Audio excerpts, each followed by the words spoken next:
Hello friends, my name is Benji. And this is Judah. And welcome to the first episode of our World in Focus podcast. So we're currently in Kenya. We've been here for about 3 weeks, and I wanted to explain some of the history of Kenya before I explain some of our personal experiences, because I've had more time than I normally do to read, and I've read lots of interesting books, and I've learnt so much about Kenya. So it'd be great to speak to you about, and actually Judah, even there might be a lot of stuff that you don't know about either. So I think it would be of interest and help me see if I can recollect all the things. It is just a brief overview, and I'm by no means an expert, but it will help provide context to our reflections in later episodes of what Kenya is like now. How does that sound, Judah? Sounds perfect, Benji. Great. Yeah, so something I've been thinking on is Kenya as a country actually has only been around since about 1895, so it's not that old for a country, but of course there's been lots of history and things that has happened in the land that we now call Kenya. So pre-Christ, about 2000 to 1000 BC, different groups from other parts of Africa started to move into Kenya and colonize that part of sub-Saharan Africa. So there were Kushites from Ethiopia, then there were Bantu speakers coming from the south, and then there were, I think they were called Nilote speakers from the Sudanese area, and eventually the tribal groups of Kenya started to be put into place. So currently there's 44 tribes of Kenya, but at that time there were 42, and each one had their own customs, beliefs, languages. Like many other parts of Africa, there were different tribal groups, and they still play a role today, albeit maybe not as much traditional, but still significant. Yeah, so on that, for example, right now, the most common tribal group in Kenya is the Kikuyu. So around 22% of the population are Kikuyu. And then we also have the famous tribe that we all know very well, the Maasai, in much smaller numbers. And there's also kind of the Luo and then Kalenjin as well. So if you do meet a Kenyan, if you ask them which tribe they are, they'll often tell you they're one of these tribes. And this also has impacted the politics, but hopefully we'll be able to talk more about that later. Yeah, definitely, yeah. So people were just living on the land, and then in the kind of 400, 500 BC, the East African coast was known as Azania, and it was an important trading post for Romans, for the Greeks, and people in that sort of Mediterranean area. And then camels came, and then trans-Saharan journeys and trade was possible, and then eventually Arabians and Muslims from Persia and that sort of region, they then started to dock in East African ports in about 800, 900. So there's been a strong external influence from that part of the world, and for a large time they were the only external foreign influence on the East African coast. And that's why the history actually is of the interior of Kenya is separate to the coast of Kenya. So the coast of Kenya, or you could say the East African coast, including Zanzibar, that has its own mini history, which I can explain now as well, because the more relevant history of the interior of Kenya only came about with the British in the 1800s. But basically, there were trading stations that started to be formed all along the east coast. So, places like Malindi, like Lamu, like Mombasa, they were all trading posts. And it started to become known as a land of Zanj. And there were lots of exotic goods that were exported, like, tortoise shell, rhino horns, elephant ivory, slaves, gold, primarily to people in the Arabia region and to India. And that's how it continued for a lot of that time. And then in the 1400s, that's when the first Europeans started to get involved in a bigger way. So it was the Portuguese, actually. So they came in around 1492, and they conquered Mombasa in 1505, and then other parts of the coast, and they obviously brought their European weapons and negotiation techniques, and basically wanted to take advantage of the exotic goods. And you can still see the influence now, actually. So if you go to Mombasa, you can see an old fort called Fort Jesus that was built there in the late 1500s. And there's other ruins and forts from the Portuguese times and from the earlier Arab traders' times as well. So the Portuguese were there for over 100 years, and in the 1700s they lost their grip because the Omani Arabs then won, and then they had the control of that part of the land. So there's a strong influence on the Swahili coast, and that actually has impacted the language. I'm not sure if you knew that as well, Judah, how the Swahili language developed. Yeah, well, all I know is that from what I pick up, that the Swahili is only around 1% of the population in Kenya currently, but the language is used as a trade and commerce language, and you can see it borrows elements from Arabic, from Spanish, and you can see just a really interesting concoction of things there, and it became the lingua franca of the East Africa region. Yeah, exactly. And because it was a language of trade, it's no surprise that even now it's spoken further into the interior in places as far as DRC and Uganda. It's also a national language of Tanzania as well. So so the Swahili, exactly like you said, Judah, they're a people group, and they're the people group that inhabit the coast of Kenya, and they have their own customs, and the majority of them are all Muslims, so about 12-13% of the population, because of the Islamic influence. And there's lots of interesting architecture and history, and they have their own food. But just like you said, the language became the kind of lingua franca of this part of the world. And they, even when the British were coming, then before that, then the East Coast was still governed separately. So there was a Sultan of Zanzibar, and he had control of that region. And only later, when the British did deals and they were able to buy some of the land off him, and that's when they got involved.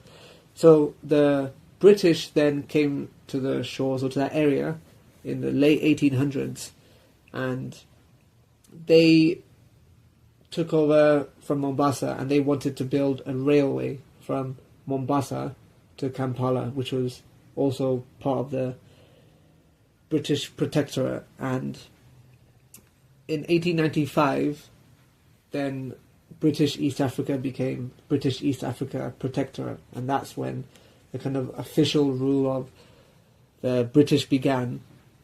And because they had to build the railway through the interior, then there was a British explorer called Joseph Thompson, and he was one of the first explorers to actually enter that land.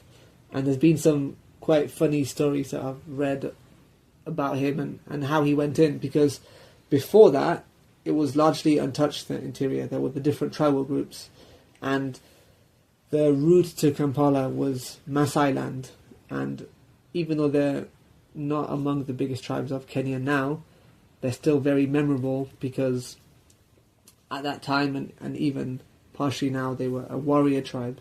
So one of their male initiation ceremonies was that they had to kill a lion before they could become a man. So they were quite fearsome warriors and protective of their land, and they were historical enemies of the Kikuyu as well, which is interesting. But they protected the land, so if they had people coming on their land, they obviously wanted to know about it. But this explorer, some of the stories that I read is that to kind of distract some of the tribespeople who hadn't seen as much foreign influence, he actually took a set of dentures and he used to take out this false set of teeth, and people would think that he's some magician or witch doctor, so he managed to turn a few people from hostility to curiosity, and he also was the British person to verify Mount Kenya as well, which obviously locals had known about for a long time, but it was only rumoured which part of Kenya it was in. So he did quite a few expeditions into the interior, and that's how the British started to go in.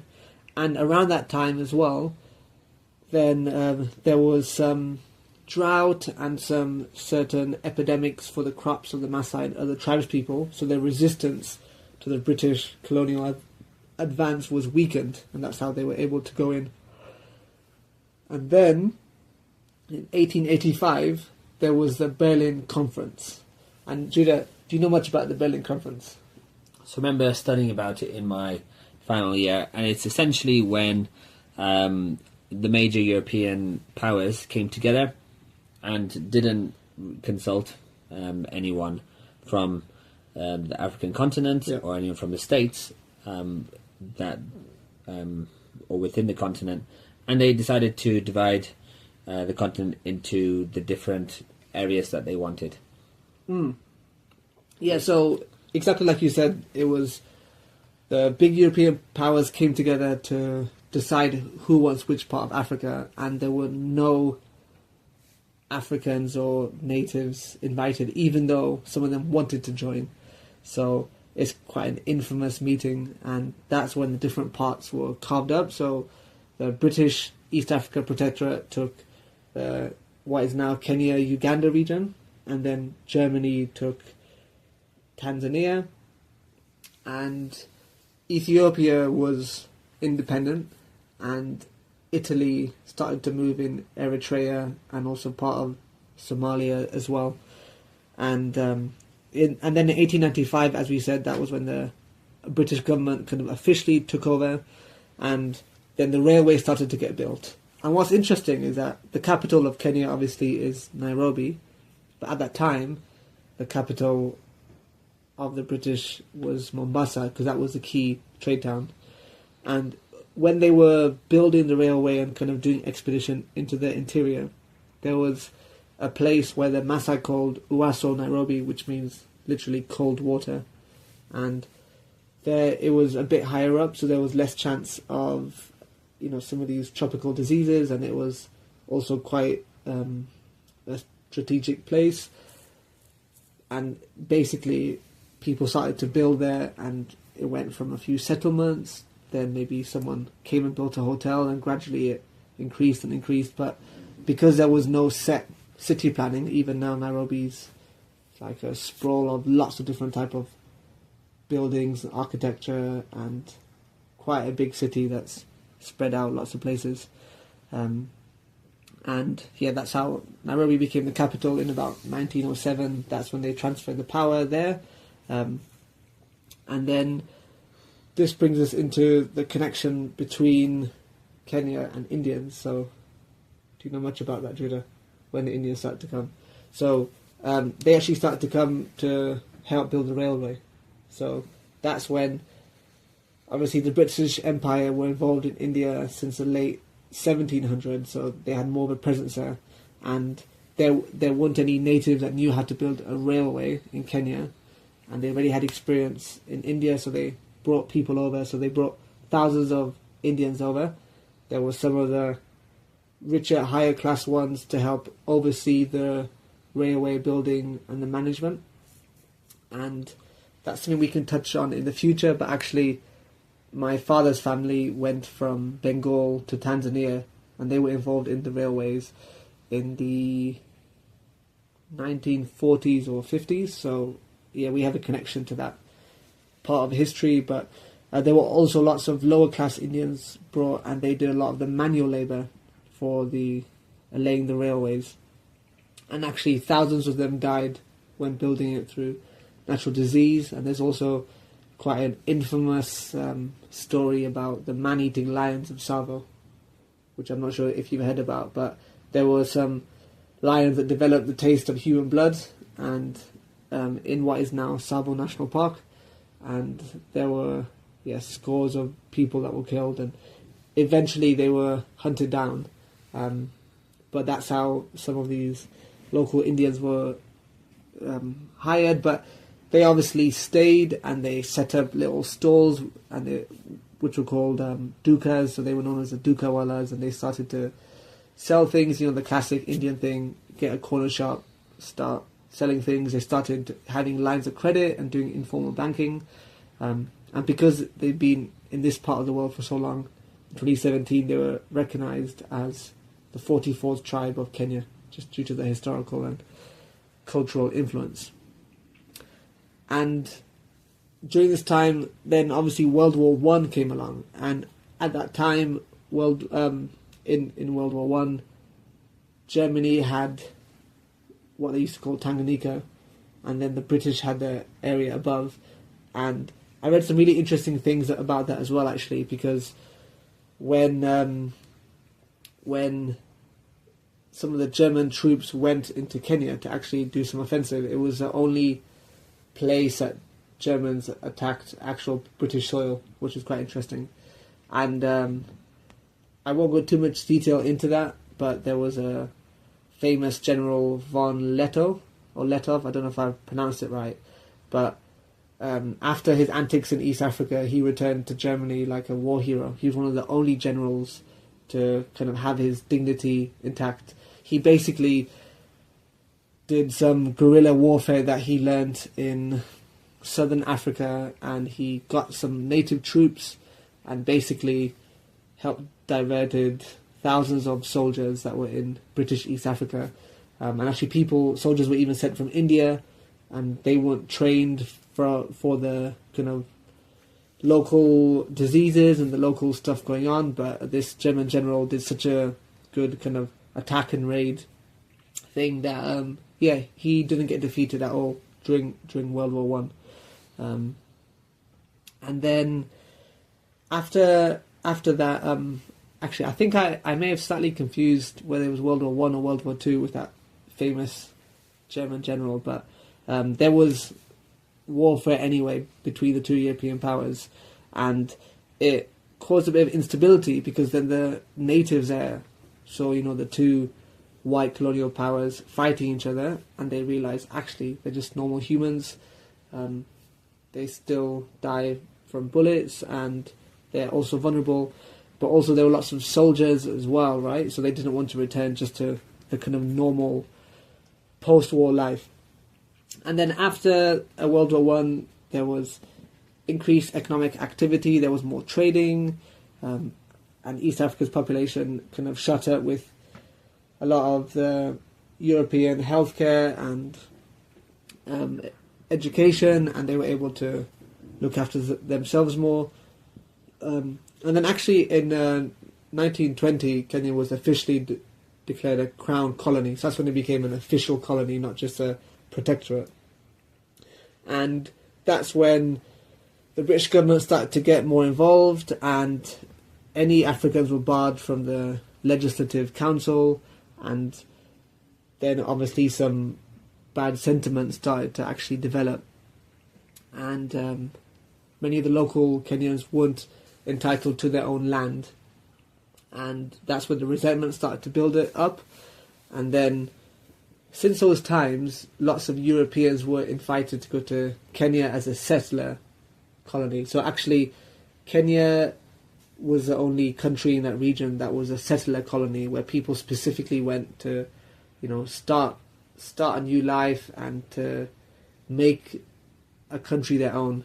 And actually they tried to form a kind of separate colony away from the British to self-govern, which was successful in southern Africa, which was called Rhodesia, but they were unsuccessful in Kenya to actually create their own self-governing colony. So they were still under the British, but they specifically wanted to kind of take control. And in the late 20s, that's when Jomo Kenyatta came onto the scene. So have you heard much about him, Judah? No, not much, but all I know is apparently he changed his name. And it was another name before, and it got changed.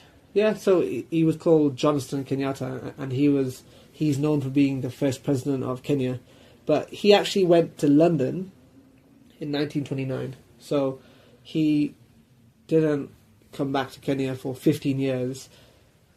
World War II was definitely part of that, but he's started to travel around for 15 years and try and raise the issue of Kenyan independence. And he also did lots of learning, and he even went to Moscow to study revolutionary tactics, and he met with a lot of other Pan-African leaders, like the future president of Malawi, I can't remember his name, and also Nkrumah, who was the president of Ghana, and he did a degree of anthropology as well, and became educated, and he was part of the Kikuyu tribe, and the Kikuyu tribe, like Judah said, are the largest tribe in Kenya now.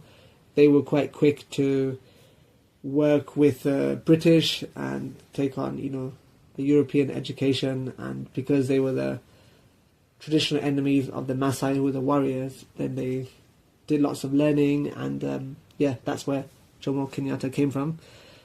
And then at this point, there's obviously more and more European settlers coming, thousands, and starting to farm tea and coffee, and starting to form, the backbone of the Kenyan economy. But the million-plus Kikuyu members, their land rights weren't recognised because the European settlers came in and just saw some shrubland that they thought was unoccupied, but actually this was used by the locals for their goats and for grazing, and historically most Kenyans were kind of small farm cattle herders, so they didn't do any large-scale farming like the European settlers. And then World War II came about, and actually it was partially due to the USA, where a lot of the colonial kind of sentiment was damaged. I don't know if you know about that, Judah, when Roosevelt in the USA had Churchill sign the Atlantic Charter. Did you know about that part of history? Yeah, so from what I pick up, there was something about all the colonies, for example, with Churchill, then they were to be allowed greater freedoms as like a political post-war objective. Yeah, exactly. Because the history of US obviously is different to the British Empire, but the president then, it was in 1941 or 42 when Churchill approached him and sought help, and the allies in Europe were desperate for any help, and actually Roosevelt wanted to give more freedom to the colonies, and he saw the end of that. So that Atlantic Charter in 1942, signed by Churchill and that president, that's when, the kind of beginnings of the end. And of course, after World War II, it was very intense, so a lot of the resources and things were diverted, and there was lots of rebuilding that needed to happen back in England. And then it was in 1945 in Manchester, in England, actually, there was a Pan-African Congress where Kenyatta, Nkrumah, and lots of other people met and discussed the future of Africa, and so the seeds of independence movements were blossoming all over the continent. And then in 1951, Ghana got their independence, and that only, emboldened people. And that brings us into this part of history, which is Mau Mau rebellion in that part of the world, which I had heard about, but I've done lots of interesting reading recently. But out of curiosity, Judah, what are you aware of the Mau Mau period and rebellion? So, from what I pick up, there was basically different Kikuyu tribes, people, and also Mau Mau, which may be in another tribe. I'm not entirely sure, but either way, I know that it was basically there was hypocrisy from the British because they had fought in World War II and stopped German concentration camps, but then less than 10 years later, so then they were actually having concentration camps with Kenyans, and the British created some extremely horrendous torture instruments as well that you can still see in museums today. So it's just it was quite a big atrocity, and there's only in more recent years that the British government has apologised and actually given them a lot of money to those who were damaged during that as well. Yeah. I think it was 2013, the British government, they gave 19.9 million to the thousands of remaining people that were affected by the kind of torture and imprisonment. So that's what I had read also. But it was quite interesting reading some of the more pro-colonial accounts of Kenya at that time. I always like to try and read or look at sources on the opposite side. Causes a bit of cognitive dissonance, but it's quite interesting to consider. But basically the Mau Mau rebellion, it was a kind of sect of Kikuyu people that wanted independence. But within the Kikuyu people there were, moderates, there were extremists, and there were different types of people. And actually Jomo Kenyatta, he was one of the moderates because he obviously had gone to Europe to get an education, to study different tactics. So he wanted a more moderate approach, and he became a kind of de facto leader of one of the Kikuyu organizations. But the British saw him as the kind of main agitator for independence. So they ended up locking him away. But by locking him away, they did a kind of sham trial, and the evidence wasn't very good, and it took many months, and that actually made him into a bit of a hero. And so it kind of emboldened the Kikuyu people seeing one of their leaders locked up.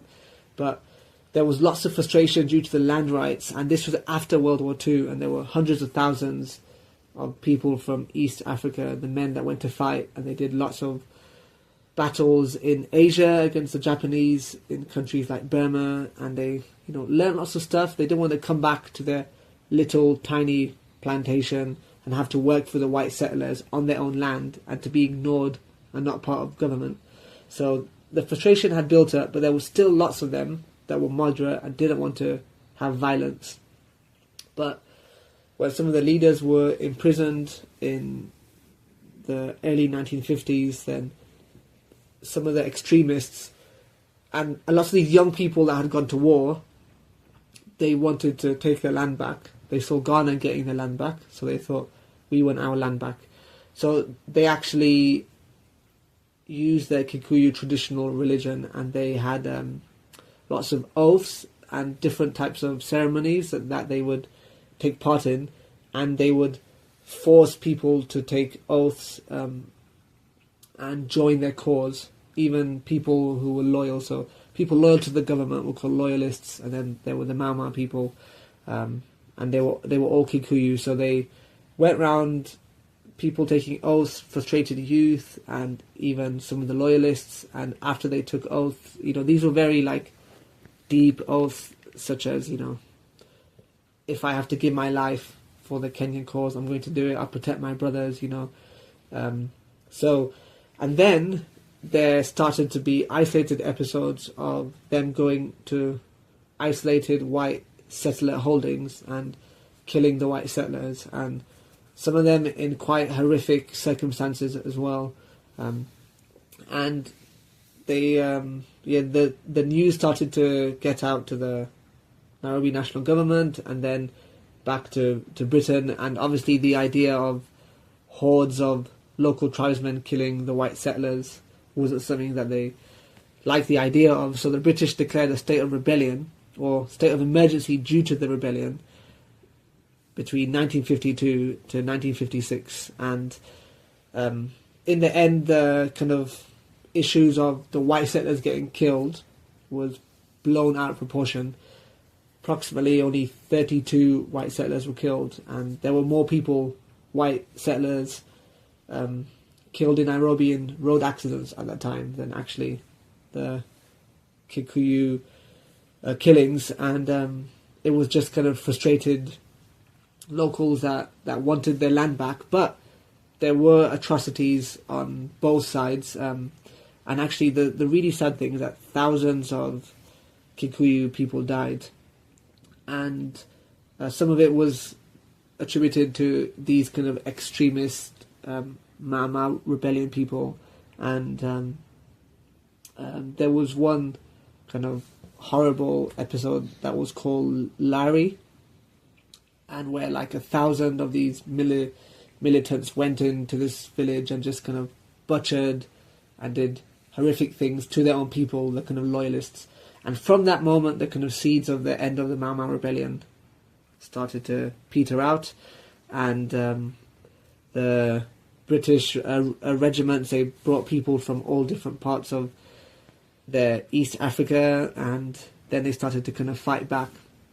So it's, I'm still processing how it happened, and you know the different sides, because I've heard the atrocities by the British and the kind of hypocrisy, like Judah said, of the concentration camps in the 50s, when you know they would have never said they were like the Nazis, and that doesn't, their behaviour is not excused, but also not all Kikuyu people were all behind the Mau Mau. Like, they all wanted independence and their land back, but they didn't want to all give into violence. So there were atrocities on both sides, but then you could go back more and then say actually it's due to them wanting their land and the frustration and being locked out. It was kind of like a problem waiting to happen. I guess there's many parts of the world where these geopolitical stories and tensions rise, as we've seen it a lot in the Middle East as well. But yeah, the last year there was lots of forest guerrilla fighting, where some of the last members of the Mau Mau, they went into the forest to the Aberdare, I don't know if I pronounced it right, the Aberdare ranges. And actually Judah and I went to that part of Kenya 2 weeks ago, and it's interesting now reading more about the history, but it's deep Kikuyu land even now. And we were in a place called Ol Kalou, where a lot of this fighting and historical things happened. So that's quite interesting, Judah, that the place we were at before actually is where the final Mau Mau fighting kind of ended. And the final leader was called Kimathi, and he was able to evade, the British and all of their weaponry and technology, and it took them still many months to find him and capture him. And when he was executed, that's when it ended. So I know it's a bit of a convoluted history of kind of pre-independent Kenya.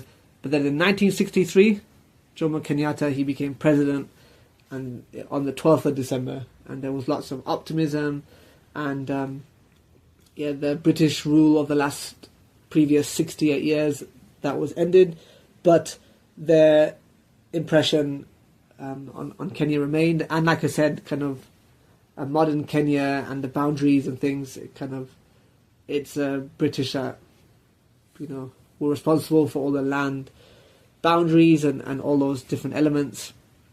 And Jomo Kenyatta became president, and there was lots of reforms that wanted to kind of better the local people.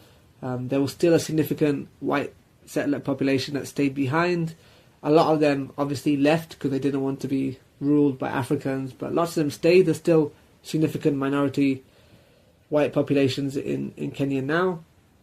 And obviously by this point there were lots of Indians as well, and the kind of independent modern Kenya started to press on. There were 250,000 people on that first day of independence, so there was lots of optimism. And then different things happened. The first president was Jomo Kenyatta, and then there was Daniel Moi, his vice president. But this now brings us into more recent political history, where Daniel Moi became one of Africa's big men. He ruled for the next 25 years and made Kenya a one-party state. And unfortunately, some of the issues that have plagued some of the other countries in Africa, with corruption and very firm-handedness, that also plagued Kenya, and even the issue of corruption.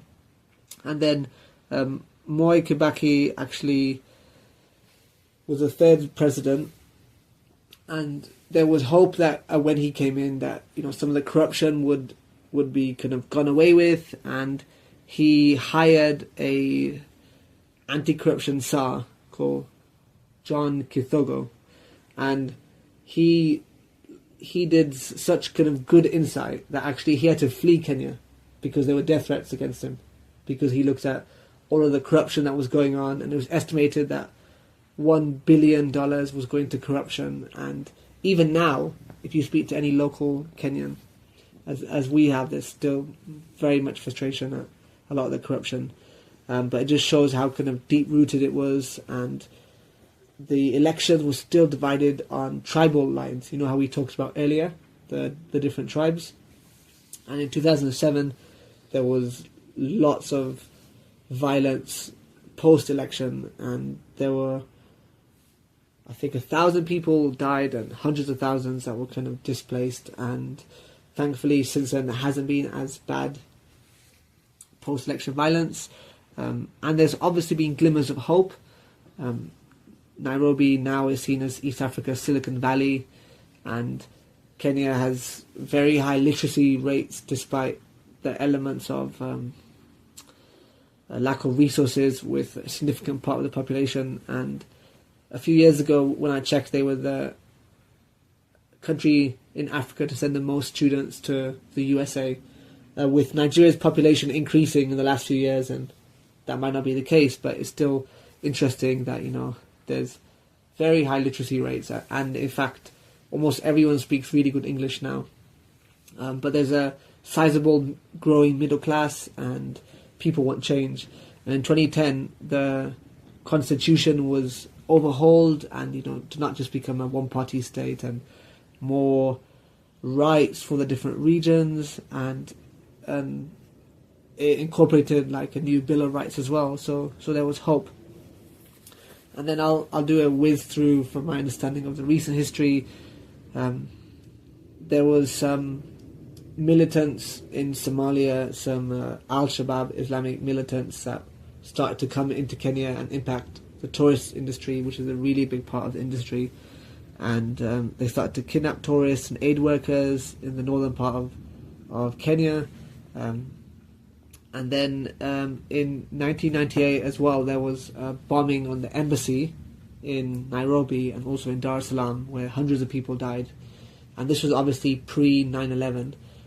So it was a big, big tragedy, and it impacted the kind of tourist outlook of Kenya for many years. And even in 2013, there was another infamous attack at the Westgate shopping mall.